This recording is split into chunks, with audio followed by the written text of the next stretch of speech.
Cool. Hi, everybody. My name is Ari, and I'm really excited to be here today to talk to you about race and chatbots. And so let's dig in. During this talk, I encourage you to think about the following question: why is it so hard for chatbots to talk about race? So before we really get into it, I want to say that for many of us, talking about race is no small task. For some people in this room, this is a conversation they've grown up with, and for other people, this may be the first time they are coming to this conversation. And so what I'm asking is that we stay open, because when we do, we can learn what makes race talk so hard for chatbots, and we can create opportunities to develop better, more equitable outcomes. So a little bit about this research. What we're doing is taking first steps towards more just AI chatbot technologies. And we do this by probing the tensions between race and chatbots in 3 technical domains. We do this in databases, natural language processing, and machine learning. And this allows us to investigate how our social contexts get built into our technologies. This allows us to uncover how specific technical configurations, like information retrieval systems, are connected to race. And we do this by drawing on technologies, theories, histories, and experiences so that we can look at the specific problem space of race and chatbots to understand why this is so hard. This allows us then to develop insights that we can share with all of you for handling race talk in new and improved ways. So here's the thing, there's something you all know, is that we cannot possibly cover everything that's in this paper in the next few minutes. And while I encourage you to read the paper, I know you're busy and there is only so much time. So if this talk is all you get, my goal is to leave you with some key takeaways. And here are my abridged takeaways. There's 3 of them. The first is that specificity of a distinct problem space, like race and chatbots, allows us to address bias with the concreteness necessary to do better. The second one of these things is that context comprehension is not supported technically, and I'll get into what I'm talking about here in a bit, but it is still entangled with race talk. And the third thing is that doing better means developing new strategies to manage context, even if there is no perfect solution. So let's dig in. What happens when you talk about race with a chatbot? Well, the first thing is that you need to find a chatbot to talk to. So I'd like to introduce you to one. This is Zoe. And Zoe is built by Microsoft with the core goal of chatting with you. Or as Zoe would say, I'm Zoe, bot with #friend goals. So I've talked with Zoe a lot. And in the many conversations I've had with Zoe, music comes up frequently. Zoe has talked about 21 Pilots, Adele, Little Dragons, Two Door Cinema Club, and more. And don't worry, if these names don't mean a lot to you, I am not familiar with most of them either. So here's the thing, many of these groups are not mainstream, but Zoe knew about them anyway. And most of these groups featured white artists. So one day I decided to ask Zoe about a group I love named A Tribe Called Red. And to tell you a little bit about this group, they are from Canada, and they're known from blending hip-hop and First Nation sounds. And so I know that some of you in this room might not be familiar with them, so I thought, why not share some of their music with you right now to give you a richer context for what I'm talking about. So this song, I'm going to play a short clip, is called We Are the Halusa Nation. We are the tribe that they cannot see.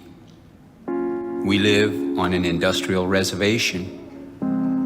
We are the Halusa Nation. We have been called the Indians. We have been called Native American.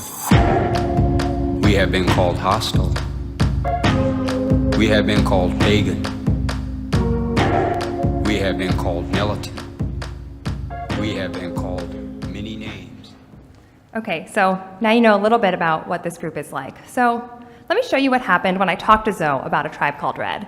Up here, luckily this is a very big screen, so hopefully it's pretty comprehensible, but I'm going to talk through it anyway. I asked Zoe, well, do you know about this group? Zoe told me that she did not, and so I said, you should look them up. And Zoe, when I asked if she had looked them up, Zoe responded with an emphatic, yes, I have looked up A Tribe Called Red, all caps. And so I asked Zoe what she thought, and Zoe responded with the word Choctaw. And that's a really problematic response, and I'll get into why in a second. But before I do, let me finish saying what happened when I talked to Zoe. And so I asked Zoe how she got there, why Choctaw, and Zoe says, oh, nothing. And so I said, hey, you know, that's a super problematic, a racist response. And Zoe was not thrilled that I called her out. And I got a sad emoji, then I got sobs uncontrollably, and finally, when I try and bring it all back around and say, you know, what's going on, what are you thinking about, I get a complete non sequitur. Zoe says, turtles. So, what are we to make out of this conversation? Well, I think it'll help if we start with some context. So, let me tell you a little bit about where the members of a tribe called Red are from. So these members are from Mohawk, Cayuga, and Ojibwa nations, and you can see up on the map there, circled in purple, they're from the Ontario, Canada area, so we're kind of close. On the other hand, Takta people are from the land that is now occupied by the U.S. state of Mississippi. These are two very, very geographically disparate, well, not two, many geographically disparate groups. And so this is kind of like saying that all black people or all white people look the same. Mohawk, Cayuga, Ojibwa, and Choctaw peoples have distinct languages, histories, and practices. If they have one commonality, it's that all of them have been terrorized by colonialism. So what does it mean for Zoe to respond with the word Choctaw? So one of the major difficulties that Zoe has here is understanding and responding to context. And to dig into this for the purposes of this talk, I'm going to focus on natural language processing to unpack how our social structures and our technical structures are connected. So more specifically, I'm going to talk about how the technical structures of natural language processing, or NLP, as many of you in this room probably know it, impact a chatbot's ability to understand and respond to a conversation embedded in race talk like the one I just described. So let's start with some history. NLP is pretty indebted to Noam Chomsky. So NLP has made major advances building on the concept of generative grammars. And this construct focuses on the syntactic aspects of language, so word ordering in a sense. And this means that it's bracketing away meaning, called semantics and linguistics, and context, called pragmatics. So we can say that historically, removal of context, or pragmatics, is a critical part of NLP's history. So you might say, well, what about now? Things have changed. Fair enough. In recent NLP trends towards probabilistic variants of formalized grammars, language is constructed through a focus on the ordering of words probabilistically. So we're still talking about word ordering, which is not that far from syntax, which is all to say that context is still outside of what NLP can handle. And because of this, a chatbot that uses NLP has a different relationship to context than the relationship of its human counterpart. So ultimately, context is still here, even if it's unaccounted for by the chatbot. So if we were to take all of this back to race talk, what does it mean? Well, it means that an abundance of race talk and racist content is syntactically valid. And when the focus is on word ordering, probabilistic or otherwise, a chatbot will not be able to handle the context that allows a person to recognize and respond to race talk in a different way. So as a result, chatbots don't have the context for language that informs people that it's racist to respond with a word like Choctaw in the conversation we talked about earlier, because it flattens out the differences between thousands of indigenous nations into a single name stored in memory. Racist content can be syntactically valid. So if a chatbot cannot understand context, but race talk is in part understandable through context, what can we do to develop chatbots that do better than reproducing racist talk? Well, we probably need some new strategies. And one new strategy is to approach handling context in new ways. So what if we move away from the idea of a universal context? Right? An underlying concept for Zoe and many other chatbots is that a bot should eventually, particularly a general chit-chat or chatterbot, should be able to converse generally with anyone, anywhere. But meaning and context aren't universal. Even if we were to hold a generalized chatbot up to a human standard, what human can have a conversation on any topic in every context with anyone? Rather, we need to consider how different types of actors, like humans and bots, with very different capacities and very different relationships to context, can create conversations that are collectively meaningful. If we take a machine's context and agency as the starting point, how can they contend with race talk in new ways? So, moving away from this universal context, what if we engaged in a conversation with a network of connected, specialized bots, instead of talking to one bot that is intended to keep up conversation generally? How might this handle context better? So you could imagine that each bot could have its own distinct style or persona, in addition to its own area of expertise. These bots would be connected to each other by a controller bot in an ensemble of domain-specific conversational agents. So in this system, context emerges from how and when other bots are solicited. Unlike universal agents, shortcomings in these multi-party conversations, like not being able to recognize where the topic of conversation is going, there are opportunities for new agents to participate rather than larger system failures. Like I was saying, when a topic of conversation slips outside of the domain of the bot you're chatting with, the controller bot can help redirect you to another conversational bot. And the way a controller bot connects speakers to other bots and the way these additional bots interact creates an emergent context. In this system, when a bot is confronted with an out-of-bounds topic, which might include race talk, the bot could present a log report with clarifying information rather than reproducing racist language.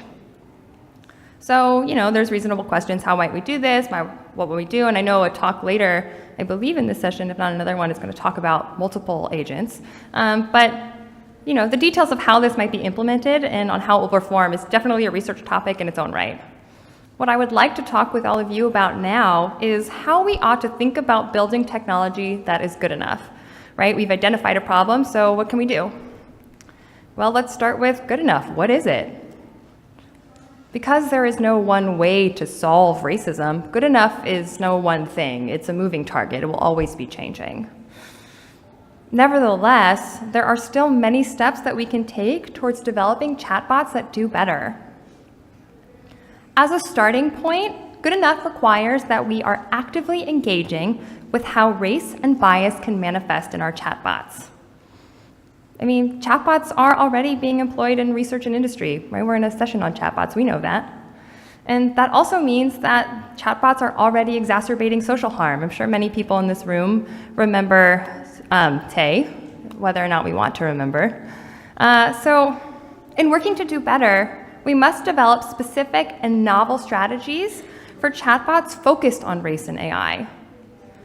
Rather than thinking about chatbots performing better or worse than humans, the goal is to develop working solutions that can be achieved in the short term. It's not about solving an AI complete problem. So steps like developing diverse databases, exploring ensembles of domain-specific chatbots, and engaging in deeply interdisciplinary collaborations, particularly in the machine learning domain, are a place to start. And with these first steps, we can continue to develop and refine our strategies for handling race talk in the long-term pursuit of good enough.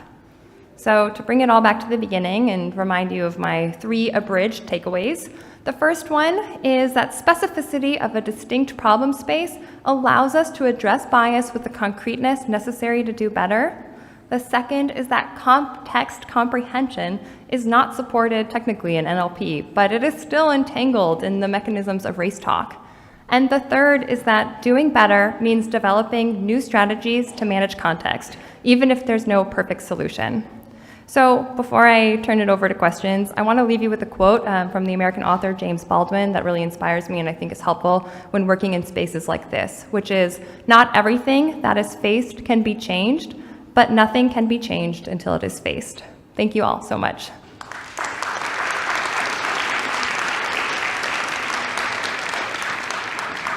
Thank you, Ari. I really enjoyed your presentation. I think this conversation is important. And so I don't want to hit you with hard questions, but I noticed Bring it on. In your example, you asked the chatbot about a thing instead of what do you think. Yeah. You said, what do you think? Yeah, I have a typo, and it says in the paper, there's like, Okay. notice my typo. But I'm just wondering if the chatbot was responding to this notion of a thing, I don't know, and how it understood your question, and then responding about like First Nation people and giving an example of that versus, I don't know, but that was just a thought. And if you could tell me if there were other examples of how this chatbot handled race inappropriately. Second question is, did you look at the difference between race, ethnicity, and nationality? Because I think that if we look at Native people or First Nation people as a race, then maybe the different nationalities could all be grouped together versus looking at ethnicity or nationality as something different, or culture as something different. Can't remember the third question, so I'm gonna stick it there. Okay, cool, that's a lot, so, Yeah. okay. So, talking about race, ethnicity, and nationality, those things are really jumbled together. They're not easily distinguishable as discrete objects. So we took the lens of race, but I don't know that that excludes I'm not, the fact that I can't and we can't sort of really clearly pull them apart, I think is maybe an indication that that might be also a difficult thing for a chatbot to handle, and I'm not sure how much that would impact this particular space. The other is that there are other examples. There were other examples.